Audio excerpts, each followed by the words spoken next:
población. En verdad, vemos con preocupación cómo va el desarrollo del brote de difteria que se está produciendo a nivel nacional. Este brote que tiene su origen en Haití, sabe que en Haití ya tiene más de un año que la difteria está fuera de control, donde han habido más de 100 casos, con más de 30 fallecidos. Y acá en el país se han presentado más de 10 casos en lo que va de año, en diferentes lugares de la geografía nacional. Sí. La difteria es una enfermedad producida por una bacteria, el Corynebacterium diphtheriae, que afecta las vías respiratorias, pero no solamente el daño lo produce a nivel de las vías respiratorias, es una enfermedad que produce daño a nivel sistémico, malestar general, una condición de toxemia, el cuerpo se torna tóxico, y de allí el peligro de esta enfermedad. La población dominicana había tenido bajo control la difteria debido al eficiente programa ampliado de inmunización donde todos los niños están vacunados contra la difteria. Entonces, la mayoría de la población está vacunada, pero quedan reductos. Hay personas que de alguna manera u otra han perdido la oportunidad. Y a partir del año pasado, por el tema de la pandemia del COVID, muchos de los programas se han debilitado. Y eso ha dado al traste de que enfermedades que ya estaban bajo control, como en el caso de la difteria, regresen. La difteria tiene una tasa de letalidad de un 10%, 5 a 10%. Significa que de cada 10 niños que se afectan, uno va a fallecer de la difteria. Wow. Una enfermedad muy mortal, es una enfermedad terrible. Y se le produce una membrana blanquecina alrededor de la garganta allí. La persona muchas veces lo confunde como una amigdalitis complicada, entonces se pierden tiempo, pero allí la enfermedad se torna sistémica e incrementa la posibilidad de fallecer o de agravarse de la persona. Generalmente los niños son los más afectados, porque los adultos de una manera u otra ya en algún programa de la vida, en algún momento se han vacunado. Doctor, en la provincia de la Altagracia no tenemos caso, ¿verdad? No, afortunadamente no tenemos ningún caso reportado acá en la provincia. La alerta la tienen todos los pediatras, todos los centros de salud, para que aquellas personas que se presenten con afecciones respiratorias, que puedan investigar. ¿Es algo parecido entonces al COVID? Los síntomas de todas las enfermedades respiratorias en principio son muy parecidos, una gripe común, una amigdalitis, una faringitis, puede confundirse, pero la diferencia está en la membrana blanquecina, grisácea que se produce alrededor de la orofaringe, y allí esta membrana se va agravando y se desprenden de allí cantidades de las bacterias que se multiplican en este lugar, intoxican el cuerpo. ¿Hay una prueba en específico, verdad, para detectar esta bacteria? El diagnóstico en principio es clínico, depende de la percepción del médico, de reconocer el síndrome, y eventualmente sí hay una prueba para ver si la persona tiene los anticuerpos contra la difteria, que la realiza el Laboratorio Nacional Dr. de Filló. En ese sentido, pero generalmente los laboratorios locales no tienen la capacidad de diagnóstico. Sin embargo, la pericia de los médicos es inconfundible, la difteria es fácil de diagnosticar por clínica. Bien.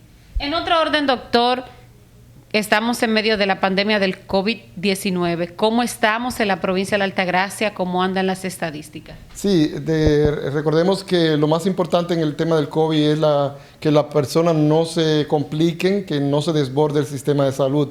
Acá en la provincia tenemos 89 camas destinadas a atención de pacientes por COVID, distribuidas en diferentes centros de salud públicos y privados.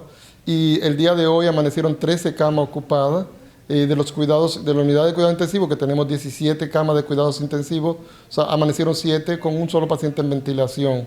La epidemia se ha mantenido a nivel bastante bajo en lo que va de año, y esperamos que a medida que vaya avanzando el Plan Nacional de Vacunación, que aún así siga disminuyendo aún más, de modo que no se produzcan enfermedades complicadas, graves, que requieran ingreso en centros de salud. Estamos en la segunda fase, poniéndole la segunda dosis a las personas que ya fueron inmunizadas con la primera dosis. ¿Cuándo terminaría este proceso? Sí, ya entendemos que la semana próxima, o sea, en lo que va de esta semana y la semana que viene, las personas que recibieron la primera dosis ya terminarán de recibir su segunda dosis, y el plan continuará. El país tiene una reserva de vacunas. De hecho, el último cargamento que llegó no se ha comenzado a administrar.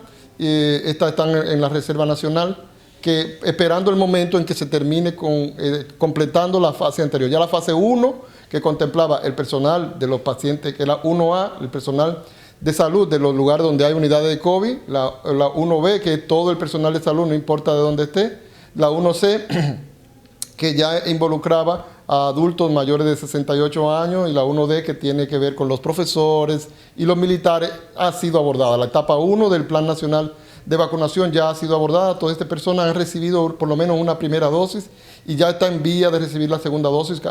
Más del 50% en la provincia de aquellos que recibieron la primera dosis ya han recibido la segunda dosis. Y entendemos que en las próximas 2 semanas terminaremos ya de vacunar con su segunda dosis a todas aquellas personas que recibieron una primera dosis. Entonces el plan estará listo para abordar la fase 2, de ahí en adelante disminuir el rango de edad de las personas que están siendo vacunadas. La tasa de mortalidad, doctor, tanto en la República Dominicana y aquí en la provincia de Altagracia. Sí, la tasa de mortalidad del COVID anda alrededor del 1.5%, bastante baja. Es una enfermedad muy contagiosa, pero la letalidad en el país, afortunadamente, a diferencia de otros países como países de Europa, Italia, Francia, España, y en Brasil, que se ha elevado notablemente la tasa de mortalidad de la enfermedad. En nuestro país, gracias a Dios, no ha sido este el comportamiento, y la tasa se ha mantenido bastante bajo y está igual que en el resto del territorio nacional. Aprovechar y enviar un mensaje a la población altagraciana, doctor. El mensaje a la población es que en esta semana probablemente comiencen a llegar los casos que se contagiaron en Semana Santa. Sí. Hubo lamentablemente mucha violación de los protocolos de distanciamiento físico, de uso de mascarillas y medidas de protección, y eso tendrá su repercusión. Además de que el mundo está entrando en la tercera ola de la pandemia, que generalmente es la más peligrosa, la más mortífera, y por eso se están viendo que muchos países están volviendo a cerrar. Esperamos que esta no sea la situación en nuestro país, que ahora con la llegada del verano aún más, al contrario, se mantenga en límite muy bajo la cantidad de casos y sobre todo los casos contagiados. Un llamado a la población es que no nos descuidemos, no bajemos la guardia. El COVID sigue siendo una amenaza. Aunque usted haya recibido sus 2 dosis de vacuna, usted debe seguir utilizando su mascarilla, debe seguir respetando las medidas de distanciamiento físico hasta que por lo menos un 70% de la población haya sido protegida, y esperamos en Dios que antes de terminar este año esta sea la condición de nuestro país para que finalmente podamos reasumir la vida normal. Muchísimas gracias, doctor. Gracias a ti.